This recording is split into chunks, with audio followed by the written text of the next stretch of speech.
మహానాడు మీటింగ్లో నా గురించి చెడుగా మాట్లాడారు. మొన్న ఆయన ఒక లెటర్ ఎవరో రాశారు,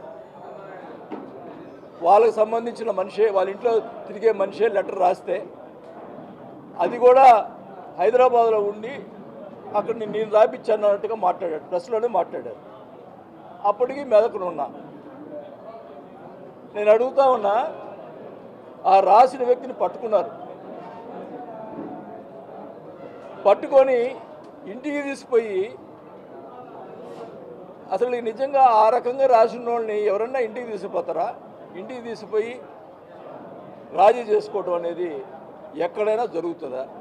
అంటే నువ్వు ఒప్పుకున్నట్ట, ఆ లెటర్ని నేను ఒప్పుకున్నట్ట నేను అడుగుతా ఉన్నాను. ఫస్ట్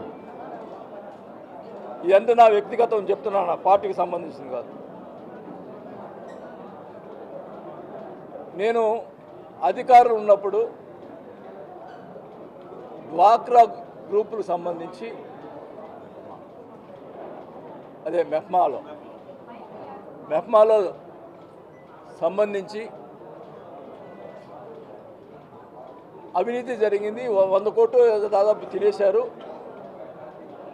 మా అబ్బాయి దాంట్లో ఇన్వాల్వ్మెంట్ ఉందని చెప్పి రకరకాలుగా ప్రచారం పెట్టి మొదలుపెట్టి పేపర్లు రాయించి ఇవన్నీ కూడా చేశారు. ఒక పేదని ఒకరు గుర్తుపెట్టుకోండి, ఒక వాళ్ళు లోన్లు తీసుకునే పేదవాళ్ళ డబ్బులు మేము తీసుకుంటే అంతకంటే దౌర్భాగ్యం ఇంకేది లేదు. ఎవరైనా పురుగుబడి చస్తారు. నేను చెప్తున్నానా, అప్పుడు మేము అధికారంలో ఉన్నప్పుడు వైసీపీ ఉన్నప్పుడు జరిగినటువంటి డ్వాక్రా గ్రూప్లో జరిగినటువంటి అవినీతి ఎవరు చేశారో ఆ ఎదవల్ని బయట పెట్టండి. ఇప్పుడు మీకు అధికారం ఉంది, మన ఎంక్వైరీ చేశారు, ఆఫీసర్ల వరకే వాళ్ళ మీద చర్యలు తీసుకున్నారు తప్ప ఈ ఎదవల గురించి ఎందుకు చర్యలు తీసుకోలేదు? వాళ్ళ పేర్లు ఎందుకు బయటకు రాలేదు? వాళ్ళ పేర్లు అప్పుడు వైసీపీలో జరిగినటువంటి వాళ్ళ పేర్లు ఇప్పుడు జరిగినటువంటి 1.5 ఇయర్లో జరిగినటువంటి ఈ మెప్మాలో జరిగినటువంటి అవినీతిని వాళ్ళు ఎవరు చేశారో వాళ్ళని బయట పెట్టాలి, వైసీపీలో జరిగినప్పుడు వాళ్ళని బయట పెట్టాలి. ఎంత మానసిక క్షోభ అనుభవించామంటే పేదవాళ్ళు, మా అబ్బాయి మీద ఎన్ని అక్రమాలుగా కావాలని మనుషులు పెట్టి మాట్లాడించడం, పేపర్లో రాయించడం ఎంత దుర్మార్గం అంటే నిజంగా ఒక్కటి నేను అడుగుతా ఉన్నా, మేమేమైనా తప్పు చేసుంటే ఎందుకు చూపిరు పలాని తప్పు అని నేను అడుగుతా ఉన్నా. అట్లా కాకుండా ఇట్లా ప్రచారం చేసి మానసిక శోభ, మా అబ్బాయి ఒక్కడే కొడుకు, నేను ఎంత మానసిక శోభ అనుభవించానో నాకు తెలుసు. ఇంత దుర్మార్గంగా చేశారు. నేను అడుగుతా ఉన్నా, ఈ డ్వాక్రా వ్యాపారం ఎవరు చేశారో వైసీపీలో కానీ ఇప్పుడు ఉన్నటువంటి ప్రభుత్వంలో కానీ కూటమి ప్రభుత్వంలో కానీ వాళ్ళ పేర్లు బయట పెట్టాలి, వాళ్ళ సంగతి తేలవాలి. ఇవన్నీ కూడా నేను చంద్రబాబు నాయుడు గారికి, పవన్ కళ్యాణ్ గారికి నేను రిటర్న్గా లెటర్ ఇవ్వడం జరుగుతుంది. మా టైంలో జరిగిన విషయాన్ని చెప్తున్నా. వైసీపీ కొంతమంది నాయకులు వచ్చి, సార్ ఇక్కడ బ్రాహ్మణ సైట్ ఉంది, ఉన్న విషయాలు చెప్తున్నాను వినండి, బ్రాహ్మణ సైట్ ఉందండి, అది మేము కొన్నాము, మా దగ్గర కొన్నాము, మీరు దానికి ఎంఆర్ఓ చెప్పాలి అన్నారు. నేను ఎంఆర్ఓని పిలిచి, ఏంది అది క్లియరా కాదా, ఎంఆర్ఓని పిలిచి అడిగా, ఏంటి అది కరెక్టేనా వాళ్ళు అడుగుతుంది ఏంటంటే, అది కరెక్టే సార్ అని చెప్పన్నాడు. అయితే వాళ్ళు అడుగుతున్నారు చేయండి అని అన్నా. నేను ఉన్న విషయం ఏదైనా క్లియర్గా చెప్తున్నా. దానికి బ్రాహ్మణుల స్థలాలు కబ్జా చేస్తున్నాడు బాగానే, అంటే నన్నైతే నమ్మరని మా అబ్బాయి మీద బురద చల్లి గందరగోళం చేశారు. మరి ఇప్పుడు బ్రాహ్మణుల స్థలాల్లో ఒకటి జరిగిందన్నారు కదా, అంత చేశారు కదా. నేను ఈరోజు చెప్తున్నా, దాంతోపాటు 5-6 ఉన్నాయి. వాళ్ళు వచ్చి నన్ను అడిగితే నేను ఒప్పుకోలే, నాకు వద్దయ్యా ఇట్లాంటి పెంట వద్దని చెప్పిన. ఇప్పుడు అవన్నీ ఎవరు కబ్జా చేస్తున్నారు ఒక్కసారి తెలియాలా? నేను ఇది కూడా చెప్తా ఉన్నా, లాస్ట్ టైం ఏదైతే బ్రాహ్మణుల సైటు వైసీపీ వాళ్ళు ఏదో తీసుకున్నారో ఆ సైట్ కూడా గవర్నమెంట్ హ్యాండ్ ఓవర్ చేయండి. నేను చెప్తా ఉన్నా, అది హ్యాండ్ ఓవర్ చేయండి. ఈ మిగతా అన్నీ కూడా గవర్నమెంట్ హ్యాండ్ ఓవర్ చేసుకొని దాని మీద ఎంక్వైరీ చేయాలా, ఎవరు కరెక్ట్ అయితే వాళ్ళు చేయాలా.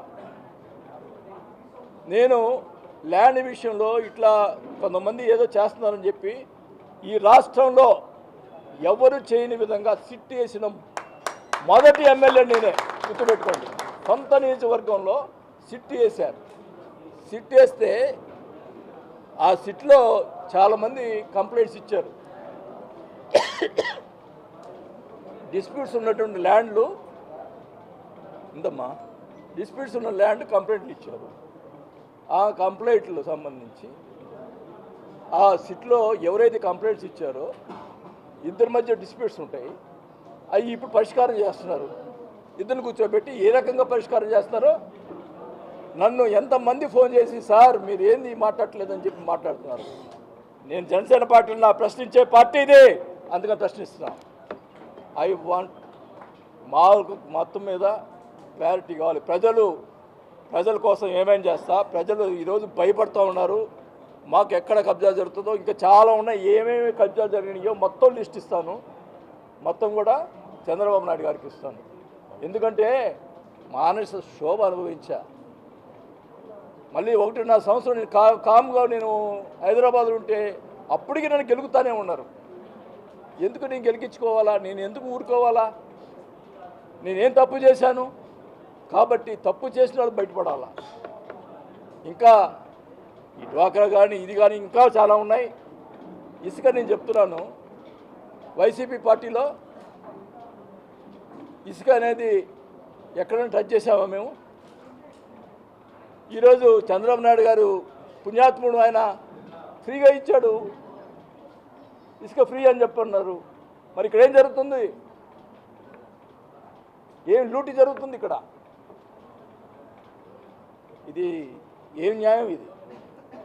నేను ఒకటే చెప్తా ఉన్నా, జిల్లాలో ఉన్నటువంటి ప్రజలందరికీ ఎక్కడ ఏ ఇది జరిగినా, భూ కబ్జాలు కానీ ఏం జరిగినా కూడా ఈ బాలినేని శ్రీనివాసరెడ్డి అండగా ఉంటాడని కూడా ఈ సందర్భంగా తెలియజేసుకుంటా ఉన్నా. ఎన్ని పోరాటాలైనా, ఎంత యువతుడైనా చేసేదానికి సిద్ధంగా ఉన్నా.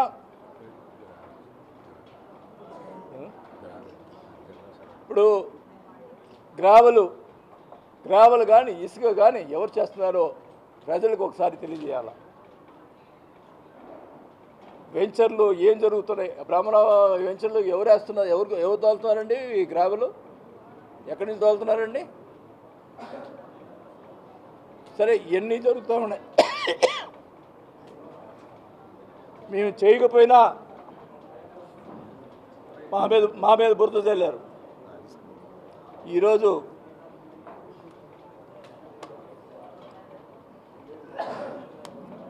ఇవన్నీ కూడా బయటపడాలి. ఏం జరుగుతున్నా కూడా ప్రజలు భయప్రాంతులు అవుతున్నారు. నేను అడుగుతా ఉన్నా, ట్రంక్ రోడ్ విషయం లాస్ట్ టైం నేను ట్రంక్ రోడ్లో పోయి అడిగాను అందరినీ, ఫుట్పాత్ వరకు అని కొడదామయ్యా, కొద్దిగా డెవలప్మెంట్ అవుతుంది అని అంటే చాలామంది వైఎస్ఆర్ సోదరులు అందరూ కూడా సార్ వద్దు సార్, మాకు జీవనోపాధి ఇది వద్దు సార్ అని అన్నారు. సరే, ఈయన డెవలప్మెంట్ అని చెప్పి చేద్దాం అని చెప్పి అంటున్నాడు. నేను చెప్తున్నా, నువ్వు డెవలప్మెంట్ చేసుకొని మీ ఎవరు కాదను, నీకు పడగొట్టి డెవలప్ చేస్తేనే డెవలప్మెంటు నేను చేస్తున్నాను చెప్పు, నువ్వు ఓకే. నేను ఆ పని చేయలేకపోయా, ఓకే నువ్వు చేస్తానన్నావు, కానీ వాళ్ళకి న్యాయం చేసి చేయి. కోర్టు కూడా ఆర్డర్ ఇచ్చింది, వాళ్ళకి న్యాయం చేయండి, వాళ్ళు సంతృప్తి పరిచి చేయండి. దానికి అందరూ కూడా స్వాగతిస్తారు, వాళ్ళు కూడా స్వాగతిస్తారు. వాళ్ళకి న్యాయం చేయకుండా ఏదో చేద్దాం అనుకుంటే కూడా కరెక్ట్ కాదు. ఏమైనా కానీ ఇంకా ఉన్నాయి చాలా లిస్టు. మరి ఒకసారి అయిపోతే బాగుండదు. మళ్ళీ మాట్లాడతాను. నేను ప్రశ్నించే పార్టీ ఇది, నేను ప్రశ్నిస్తాను. కానీ ఇది పార్టీకి సంబంధం లేదు. నా పర్సనల్గా విషయంగా నాకు జరిగింది, నాకు ఈ రకంగా జరిగింది కాబట్టి నేను క్లియర్గా చంద్రబాబు నాయుడు గారిని కోరుకుంటా ఉన్నా. దీని మీద ఎంక్వైరీ చేయించండి, డ్వాకా గ్రూప్ మీద ఎంక్వైరీ చేయించండి, ఈ కబ్జాలు జరుగుతున్నటువంటి ల్యాండ్స్ మీద ఎంక్వైరీ చేయించండి. అప్పుడు జరిగింది, ఇప్పుడు జరిగింది రెండు కూడా. నేను అనేది ఇప్పుడు జరిగిందని చెప్పటం వైఎస్ఆర్ పార్టీలో టైంలో నేను ఎమ్మెల్యేగా ఉన్నప్పుడు, మినిస్టర్గా ఉన్నప్పుడు జరిగినటువంటి టైంలో జరిగినటువంటి వాటికి కూడా ఎంక్వైరీ చేయండి, ఇప్పుడు ఎంక్వైరీ చేయండి. నేను మనస్ఫూర్తిగా చేతులెత్తి చంద్రబాబు నాయుడు గారికి నమస్కారాలు తెలియజేసుకుంటూ నేను ఆయన కోరుకుంటా ఉన్నాను.